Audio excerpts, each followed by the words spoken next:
না, এটা প্রত্যেকেরই আসলে আত্মবিশ্লেষণের একটা জায়গা আছে।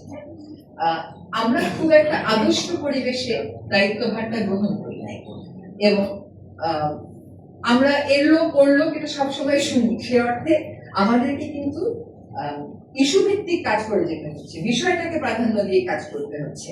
তো আমরা চেষ্টা করে যাচ্ছি, সব জায়গাতেই আমরা বলে যাচ্ছি, আমরা চেষ্টা করছি যতটা নন ভায়োলেন্ট উপায়ে পারা যায় সকল বিক্ষোভটাকে অ্যাড্রেস করতে। দমন তো আমি বলবোই না, কারণ প্রত্যেকেই তার গ্রিভেন্স প্রকাশ করার অধিকার আছে। সবকটাকে অ্যাড্রেস করার চেষ্টা করছি।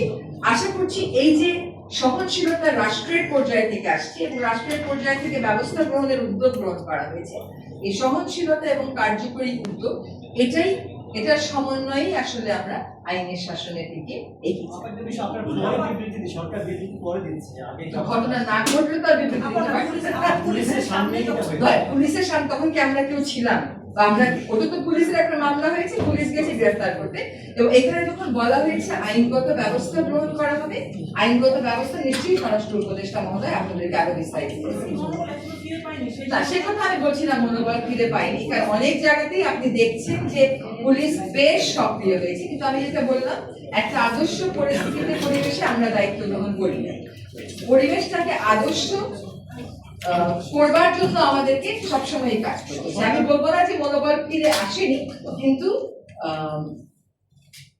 তারা অনেকটাই সক্রিয় হয়েছে, আর হয়তো আরো সক্রিয় হবে। অ্যাজ আই সেড আর্লিয়ার, যে সন্তুষ্ট হবার কোনো সুযোগ কারোরই নেই। তবে এই মব জাস্টিস যেটা ঘটলো, মব অ্যাটেম্প যেটা ঘটলো, এটাকে আমরা তীব্রভাবে নিন্দা জানাচ্ছি, এবং আমরা আবারও বলছি যে আইনি প্রক্রিয়া গ্রহণের কাজটা স্বরাষ্ট্র মন্ত্রণালয় থেকে শুরু। সরকার এর আগে যে মব ভায়োলেন্স গুলো হয়েছে সেখানে কিন্তু ব্যবস্থা নেওয়া হয়নি, দেখি কিন্তু একের পর এক ঘটছে।